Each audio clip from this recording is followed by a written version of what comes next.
Good evening, my Real News Midday TV family. Welcome back to the channel for another news update. And in the news this evening, two brothers are shot, one fatally, at their home in St. Anne. Two brothers were shot, one fatally, in a gun attack at their home in the rural community of Snow Hill in Pimento Walk, St. Anne on Sunday.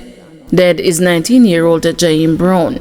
His 17-year-old brother is in hospital nursing gunshot wounds. Reports are that about 6:30 a.m. the brothers were at home when they were attacked and shot by unknown assailants. They were assisted to hospital where Brown was pronounced dead and his brother admitted. No motive has been established for the deadly attack. The Ocheria's Criminal Investigation Branch is probing the matter. Victims of Old Harbor crash identified. The victims of a collision near Chedwin Park along Old Harbor Road in Spanish Town, St. Catherine on Monday morning have been identified. They are 44-year-old Carlos Price of Burnside Valley, Red Hills, St. Andrew, and 26-year-old Shandy Williams of a Westmoreland address. Reports indicate that around 5 a.m., Price was driving his 2005 gray Honda Fit, while Williams was behind the wheel of a 2012 gray Nissan Altima when the vehicles collided in the vicinity of Chedwin Park. The impact left both the cars extensively damaged and the drivers trapped inside the mangled wreckage. They were subsequently transported to the Spanish Town Hospital, where they were both pronounced dead. Officers from the Accident Investigation and the Reconstruction Unit processed the scene to begin investigations. The damaged vehicles were later removed. Bus overturns along Mandela Highway. The police are investigating a vehicular crash along the Mandela Highway in the vicinity of Hydel High School in St. Catherine.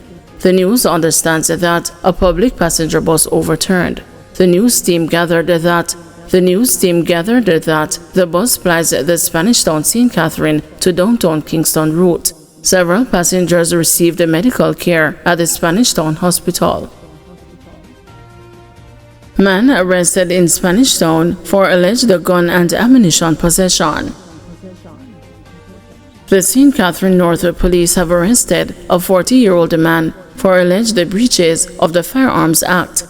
About 4:45 a.m., a police party was reportedly called to the scene of loud explosions at a bar along Walks Road, Spanish Town, St. Catherine. Upon arrival of the team, the suspect was allegedly observed with a bulge in his waistband. The police accosted him and conducted a search of his person and reportedly discovered a 9mm pistol fixed with a magazine containing 13 rounds of cartridges. The police say initial checks revealed that he didn't have a license or permit for the weapon. He was taken into custody on suspicion of possession of a prohibited weapon and unauthorized possession of ammunition. The suspect's name is being withheld pending further investigation. PNP calls for Warmington to be disciplined for using profanity on political platform.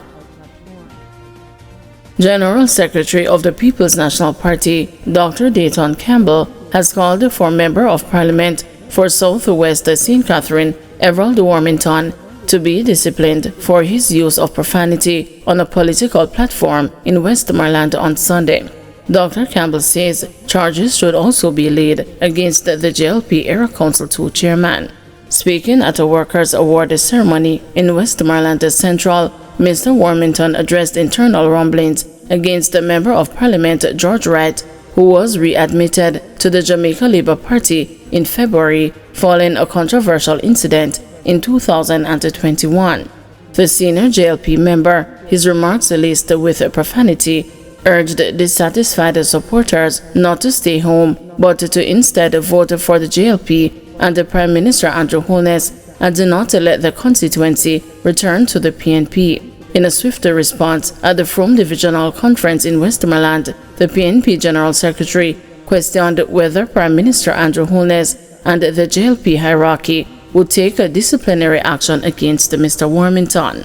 citing how dancehall artists are usually charged for using indecent language on stage during their performances. Dr. Campbell called for the Jamaica Constabulary Force to similarly charge Mr. Warmington for his behavior on the political platform. The issue is, can't complain. If you think you're what you did right, when the behind the screen, close your eyes. We're not using language just now. We're using F, your eyes. And say, me a vote for Jolis. Now that's right. Don't stay. Vote for your party. And I want to know, what sort of disciplinary action will the Prime Minister of Jamaica, who said he's asking for decency, what disciplinary action will he take against Everald Warmington? Hold on.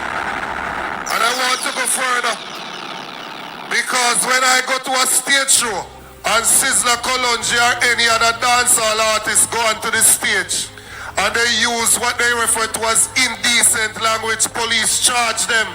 I am calling on the JCF to charge Everald Warmington for his behavior on the platform. Some staff at the Cornwall Regional and the Savannah Lamar hospitals protest. Medical technicians and other staff at the Cornwall Regional Hospital in St. James and the Savannah Lamar Hospital in Westmoreland have taken protest action in response to the apparent failure of their respective hospitals in addressing long-standing critical issues affecting welfare and working conditions. The group of protesters include medical technologists, laboratory technical assistants, and laboratory attendants at the Cornwall Regional Hospital, along with medical technologists, health records clerks, and health records technician at the Savannah Lamar Hospital. The withdrawal of service started about 8 a.m.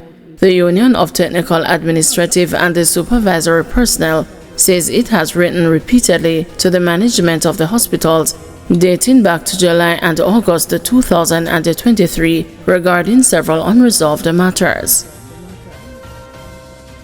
Jamaican woman killed in Bronx, New York. A Jamaican woman died after she was found inside a Wakefield building in Bronx, New York, with stab wounds on Saturday. Authorities say they discovered the 40-year-old victim, Tamara Rowe, with wounds to her chest and right arm. She was taken to hospital where she succumbed to her wounds. Police sources say the death stemmed from a domestic dispute and that a sibling to one of the two persons involved in the fight alerted them. Ms. Rowe reportedly lived in the building with her boyfriend and a daughter. Government faces difficult test in new wage negotiations, says a financial commentator. Financial commentator Orville Johnson believes the government faces an awkward and difficult task to contend with the public sector wage negotiations so close to the upcoming national election. His comment comes in light of the fact that wage talks between the Ministry of Finance and the trade unions representing public sector workers have started on a sour note. Mr. Johnson, addressing the issue with the news, noted that there are interesting days ahead as the government and the unions meet to discuss the figures. He said the proposal by the JCTU for a 15% increase in year 1 and a 10% in year 2 is high, arguing that the figures should take into consideration the inflation target projected by the Bank of Jamaica. St. Patrice Ennis, president of the Jamaica Confederation of Trade Unions, has made it clear that his group is adamantly opposed to the government's 4-year contract for public sector workers seriously. The JCTU submitted its 2025-2027 wage and fringe benefits claim to the government last November, seeking an increase of 15% in year 1 and 10% in the second year.